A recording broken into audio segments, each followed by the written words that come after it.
Right ఇక details లోకి వెళ్తే అనకాపల్లి జిల్లా నక్కపల్లి మండలం రాజయ్యపేటలో ఏర్పాటు చేయనున్న బల్క్ డ్రగ్ పార్కును వ్యతిరేకంగా స్థానిక మత్స్యకారులు మరోసారి రోడ్డెక్కారు. ఈ రోజు రోడ్డు నిర్మాణం కోసం ఇసుక లారీలు రావడంతో మత్స్యకారులు మహిళలు అడ్డుకున్నారు. గత కొన్ని రోజులుగా బల్క్ డ్రగ్ పార్కుకు వ్యతిరేకంగా మత్స్యకారులు ఆందోళన చేస్తున్నారు. తాజాగా ఈ రోజు రహదారుల నిర్మాణం కోసం వచ్చిన లారీని మత్స్యకారులు అడ్డుకున్నారు. సోమవారం నిర్వాసితులతో మాట్లాడేందుకు వెళ్లిన హోంమంత్రి అనితను అడ్డుకున్నారు. ఇక దీంతో పనులు నిలిపివేస్తున్నట్లు ప్రకటించిన హోంమంత్రి అనితను స్పష్టమైన హామీ ఇవ్వాలని డిమాండ్ చేశారు.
విజయనగరం జిల్లా చింతల వలసలోని 5వ బెటాలియన్ సమీపంలో ర్యాష్ డ్రైవింగ్ చేస్తున్న మైనర్లను హోంమంత్రి వంగలపూడి అనిత గమనించారు.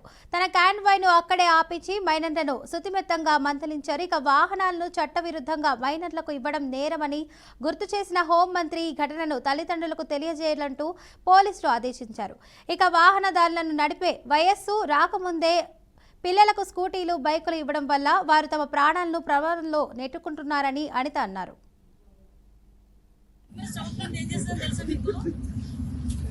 తెలుసా మీకు నేను మూవీలో చదువుకుంది ఏం చేస్తున్నాను తెలీదా? నేను మూవీలో చదువుకుంటే టీచర్. మీకులాంటి పిల్లలకి 12 సంవత్సరాలు పాఠాలు చెప్పొచ్చిందా?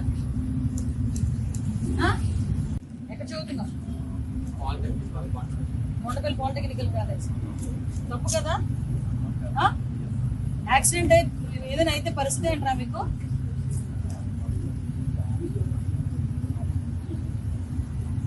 నిండా 16 సంవత్సరాలు లేవు. వీడు బండి వేసుకొని ఫిల్ట్లు కొడుతున్నాడు రోడ్ల మీద. మళ్ళీ ఆ నెలకథలు వేసుకొని కూర్చోండి.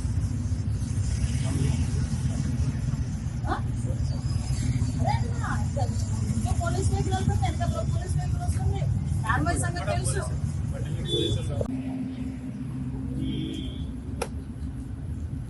బండి తీసుకెళ్ళి వాళ్ళ మోదర్ని తీసుకురావాలని చెప్పి గుంటూరు జిల్లాలో వివాహేతర సంబంధం నేపథ్యంలో ఒక వ్యక్తి హత్యకు గురయ్యాడు. ఇక దీంతో 3 నిందితులను మేడికొండూరు పోలీసులు అరెస్టు చేసినట్లు జిల్లా ఎస్పీ వకుల్ జిందాద్ తెలిపారు. ఇక మృతుడి తండ్రి సూర్యనారాయణ ఫిర్యాదు మేరకు అనుమానాస్పద మృతిగా దర్యాప్తు చేపట్టామని ఎస్పీ అన్నారు. ఇక హత్య చేసి నేరాన్ని రోడ్డు ప్రమాదంగా చిత్రీకరించి విచారణలో గుర్తించామన్నారు. ఇక ప్లాన్ వేసిన భార్యను హత్య చేసిన 2 నిందితులను రిమాండ్కు పంపుతున్నట్లు ఆయన వెల్లడించారు.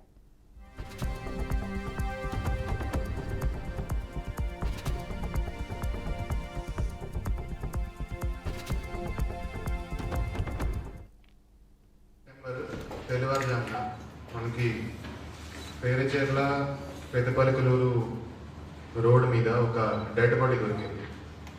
ఆ డెడ్ బాడీ చెన్నంశెట్టి గోవిందరాజు అని అతన్ని మనం గుర్తించడం జరిగింది. ఆ డెడ్ బాడీకి నాలుక కొద్దిగా బయటికి వచ్చి ఉంది. అందుకని మనం 194 BNSS సస్పీషియస్ డెత్ కింద మేడికొండూరు పిఎస్లో కేసు రిజిస్టర్ చేయడం జరిగింది. సో ఈ డెత్ మీద మనకి ఫస్ట్ డే నుంచి అనుమానం ఉంది. పోస్ట్ మార్టంలో అది చైనపోయిన అతను స్ట్రాంగులేషన్తో, థ్రాట్లింగ్తో చనిపోయాడని మనకి తెలియడం జరిగింది. సో దాంట్లో మేడికొండూరు ఇన్స్పెక్టర్ గారు చాలా చాకచక్యంగా ఇన్వెస్టిగేషన్ చేయడం జరిగింది. అక్కడ ఎక్కడైతే మనకి బాడీ దొరికిందో అక్కడ సీసీటీవీ ఫుటేజ్ అక్కడ పరిశీలిస్తే ఒక ఆటో ఆ రోజు రాత్రి కొంత సస్పీషియస్గా అక్కడ తిరిగిందని మనకి తెలిసింది. ఆ ఆటోను మనం ఫర్దర్ సీసీటీవీ ఫుటేజ్ డెవలప్ చేస్తే ఆ నంబర్ ట్రేస్ చేసి ఆటో ట్రేస్ చేస్తే ఇది ఎవరైతే A1 and A2 ఉన్నారో ఈ వాళ్ళకి సంబంధించిన ఆటో మనకి వెళ్ళడం జరిగింది. వాళ్ళు ఆ రోజు చనిపోయిన అతన్ని చంపడం జరిగిందని మనం నిర్ధారణకి వచ్చాము. దాని తర్వాత నిన్న సాయంత్రము మనకి వచ్చిన ఇన్ఫర్మేషన్ మేరకు A1 పెర్నిపట్టి వెంకటేశ్వర్లు అలియాస్ వెంకట్, అదేవిధంగా షేక్ కాసిం సైదా A2 అలియాస్ అండా, వాళ్ళిద్దరు కూడా సత్తెనపల్లి టౌన్కి సంబంధించిన వాళ్ళు. వాళ్ళిద్దరిని మనం నిన్న సాయంత్రం అరెస్ట్ చేయడం జరిగింది. 19th సెప్టెంబర్ తెల్లవారుజామున మనకి పేరచేర్ల పెద్దపల్లికలూరు రోడ్ మీద ఒక డెడ్ బాడీ దొరికింది. ఆ డెడ్ బాడీ చెన్నంశెట్టి గోవిందరాజు అని. భద్రాద్రి కొత్తగూడెం జిల్లాలో మద్యం మత్తులో ఓ మహిళ హల్చల్ చేసింది. డిలక్స్ బస్సులో ఉచిత టికెట్ కోసం వీర రంగం సృష్టించింది. ఇక కొత్తగూడెం విద్యానగర్ కాలనీ వద్ద మణుగూరు నుండి ఖమ్మం వెళ్తున్న డిలక్స్ బస్సు ఎక్కిన మహిళ ఆధార్ కార్డు చూపిస్తూ టికెట్ కొట్టామని కండక్టర్తో గొడవకు దిగింది. ఇక ఆధార్ కార్డు చెల్లదని చెప్పిన కండక్టర్ను బూతులు తిడుతూ బస్సు ఎదురుగా కూర్చొని మద్యం మత్తులో వీర రంగం సృష్టిస్తూ హల్చల్ చేసింది. బస్సుని ఆపి ఆమెను కిందకు దింపడంతో ప్రధాన రోడ్డుపై బస్సుకు అడ్డంగా పడుకొని అరుపులు కేకలు పెట్టింది. ఇక ట్రాఫిక్ జామ్ కావడంతో ఆర్టీసీ సిబ్బంది పోలీసులకు సమాచారం అందించారు. మహిళా హల్చల్ సమాచారంతో ఘటనా స్థలానికి చేరుకున్న చుంచుపల్లి పోలీస్ స్టేషన్ మహిళకు సర్ది చెప్పేందుకు యత్నించారు.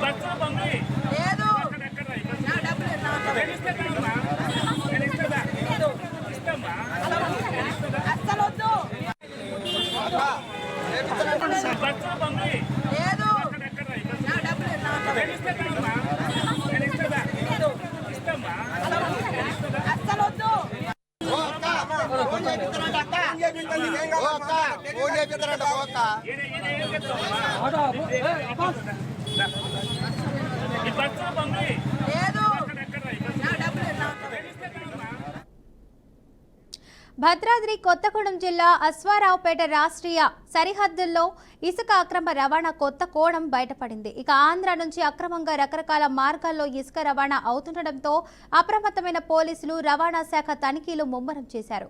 గత రాత్రి ఆంధ్ర నుంచి తెలంగాణలోకి ప్రవేశించిన 2 లారీలను రవాణా శాఖ అధికారులు తనిఖీలు చేశారు. టైల్స్ తయారీ ముడి సరుకుకు తీసుకువెళ్తున్నట్లు బిల్లులు చూపించడంతో అనుమానం వచ్చిన అధికారులు లారీల్లో తనిఖీలు చేయగా ఇసుక బస్తాలు బయటపడ్డాయి. ఇక పోలీసులకు సమాచారం ఇచ్చిన రవాణా శాఖ అధికారులు లారీలను స్వాధీనం చేశారు. ఇక ఆంధ్రప్రదేశ్ రావులపాలెం కేంద్రంగా టైల్స్ తయారీలో ఉపయోగించే ముడి సరుకుగా బిల్లులు తయారు చేసి ఇసుకను బస్తాల్లో ప్యాక్ చేసి దర్జాగా ఇసుక అక్రమ రవాణా చేస్తున్నట్లు పోలీసులు గుర్తించారు. ఇక తెలంగాణకు అనుమతులు లేకుండా ఏ రూపంలో వచ్చినా అది అక్రమమేనని పోలీసులు స్పష్టం చేస్తూ 2 లారీలను సీజ్ చేసి కేసులు నమోదు చేశారు.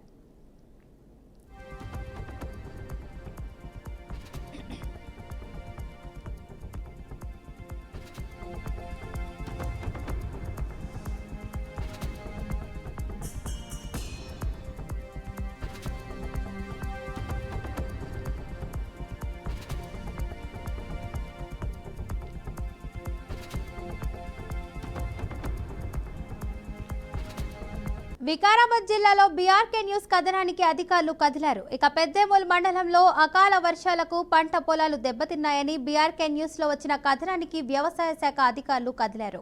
ఈ నేపథ్యంలో నష్టపోయిన పంట పొలాలను పెద్దేమూల్ వ్యవసాయ శాఖ అధికారులు పరిశీలించారు. ఇక కొండాపూర్ గ్రామంలో 30 నుండి 40 ఎకరాల పత్తి, కంది పంట పొలాలు వర్షం ధాటికి దెబ్బతిన్నట్లు వ్యవసాయ శాఖ అధికారి పవన్ ప్రీతం తెలిపారు. దెబ్బతిన్న పంటలను ప్రభుత్వానికి నివేదికను అందించేస్తామని అన్నారు. ఇక నష్టపోయిన రైతులకు ప్రభుత్వం నుండి పరిహారాలు అందేలా చర్యలు తీసుకుంటామని రైతులకు తెలిపారు.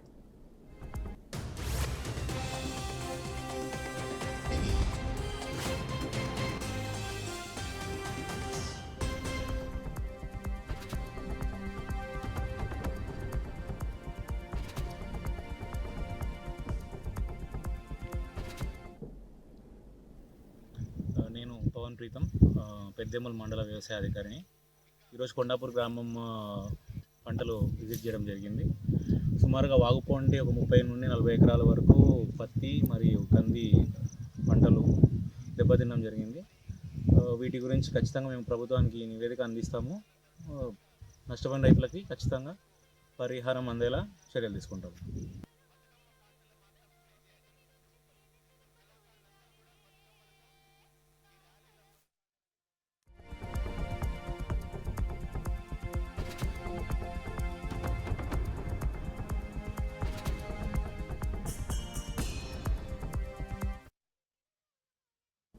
తెలంగాణ రాష్ట్ర ప్రజలకు కాంగ్రెస్ ఎంతో బాకీ పడి ఉందని విమర్శించారు మాజీ మంత్రి హరీష్ రావు. కాంగ్రెస్ చేతిలో మోసపడని వర్గమే లేదని అన్నారు. ఇక సిద్దిపేట జిల్లా కాంగ్రెస్ బాకీ కార్డు విడుదల కార్యక్రమంలో పాల్గొన్న మాజీ మంత్రి ఎమ్మెల్యే హరీష్ రావు పాల్గొన్నారు. ఈ సందర్భంగా రేవంత్ ప్రభుత్వంపై మండిపడ్డారు. బీఆర్ఎస్ హయాంలో ప్రజలు సంతోషంగా ఉన్నారని అన్నారు. గాంధీల మాట చెప్పి రేవంత్ రెడ్డి వాడు నమ్మడని గాంధీల మాట చెప్పి సంతకాలు పెట్టి బాండ్ పేపర్ మీద రాసి ఇంటింటికి బాండ్ పేపర్లు వచ్చిండ్రు. ఓ దిక్కు రేవంత్ రెడ్డి సంతకం, ఇంకో దిక్కు బట్టి విక్రమార్క సంతకం, చెరొక్క దిక్కు సంతకం పెట్టి బాండ్ పేపర్లు వంచి ఇవాళ 100 రోజుల్లో ఇస్తామని చెప్పి 700 రోజులైనా కూడా ఆ బాండ్ పేపర్ పత్త లేకుండా వీకింది. ఇక బట్టి విక్రమార్క అయితే తెగ చెప్పిండు, భద్రంగా పెట్టుకొని బాండ్ పేపర్ 3 నెలలు దాచుకొని 3 నెలలు దాచుకుంటే అయిపోయి అన్ని అయిపోతాయి. దీనికి మేము అసెంబ్లీలో చట్టబద్ధత తెస్తామన్నాడు రాహుల్ గాంధీ. మరి ఎడవే చట్టబద్ధత? మొదటి కేబినెట్ లోనే చట్టబద్ధత తెస్తామన్నారు. 30 కేబినెట్లు అయింది, చట్టబద్ధత లేదు, అసెంబ్లీలో పెట్టింది లేదు, బాండ్ పేపర్ గురించి మళ్ళీ రివ్యూ చేసింది లేదు. పెద్ద పెద్ద మాటలు మాట్లాడిన రాహుల్ గాంధీ పత్తక లేకుండా వికిండిగా ఇటాంకలు వస్తే ఏడేవాడని నన్ను పట్టుకుంటాడేమో, అడుగుతాడేమో. 4,000 పింఛన్ ఏమే, 15,000 రైతు బంధు ఎడవే, ఆడపిల్లల స్కూటీలు ఎక్కడవా, అవతాత 4,000 పింఛన్ ఎక్కడవా అని ఎవడన్నా అడుగుతాడేమో అని రాహుల్ గాంధీ తెలంగాణ ముఖం కూడా చూస్తలేడు. మరి నువ్వు ఆనాడు నాది గ్యారంటీ అన్నావు కదా రాహుల్ గాంధీ. రేవంత్ రెడ్డి వాడు నమ్మటట్లేడు, వీడు దొంగ నోట్ల కేసు ఉన్నాడు, ఈ రేవంత్ రెడ్డి వాడు నమ్మడని రాహుల్ గాంధీ వచ్చి నమ్మబలికిండు. నాది జిమ్మెదార్, 4,000 పింఛన్ ఇప్పించే జిమ్మెదార్ నాదన్నావు కదా. 6 గ్యారంటీలు 100 రోజుల్లో అమలు చేస్తా అన్నావు కదా. మరి ఏమైందో రాహుల్ గాంధీ ఇలా తెలంగాణ ప్రజలకు సమాధానం చెప్పాలి కదా. 100 రోజుల్లో ఇస్తామన్న 6 గ్యారంటీలు అమలు చేయక మళ్ళీ డ్రామాలు ఆడుతా ఉంది కాంగ్రెస్ పార్టీ. అందుకే ఈ బాకీ కార్డును విడుదల చేసినాం. ఈ బాకీ కార్డును ఇంటింటికి ఇయ్యాలి. మీరు రైతులకు ఎట్లా మోసం జరిగింది, మన అక్క చెల్లెలకు ఏం జరిగిందో మీకు తెలియదా? ఇవాళ వాళ్లకు 2,500 రూపాయలు మహాలక్ష్మి కింద 18 ఏళ్లు నిండిన ప్రతి చెల్లెకు అక్కకు మహాలక్ష్మి ఇస్తామన్నారు. ఏమైంది? 2,500 వచ్చినాయి ఎవరికన్నా? మరి అక్క చెల్లెలకు చెప్పాలి. ఢిల్లీలో ఏపీ సీఎం చంద్రబాబు నాయుడి పర్యటన కొనసాగుతుంది. ఇక అక్కడ జరుగుతున్న సిఐఐ సదస్సుకు చంద్రబాబు హాజరయ్యారు. ఈ సందర్భంగా దేశం అభివృద్ధి పథకంలో దూసుకుపోతుందన్న సీఎం సెమీ కండక్టర్ల తయారీ దేశంలో ప్రోత్సాహం అందిస్తున్నారన్నారు. 30th CII Partnership Summit 2025. I am proud to share that this prestigious event will be hosted in Andhra Pradesh this November. It is an honor for me to welcome you, all of you, on behalf of the state. Just now, Mr. Banerjee and also Honorable Minister rightly mentioned, I am not new to business. You can indicate here, CII is a industry where they are promoting continuously with the government of India and also state governments.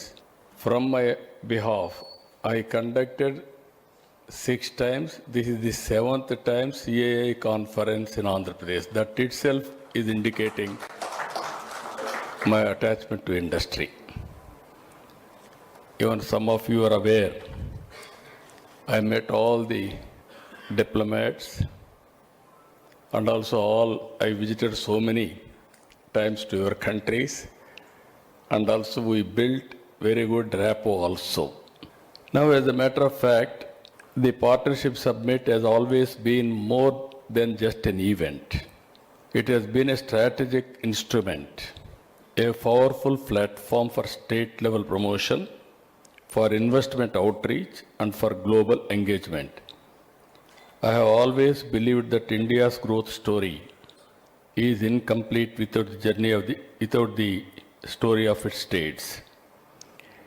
It is through platforms like the Partnership Summit that states like Andhra Pradesh has been able to present their strengths for global partnership and attract transformative investments.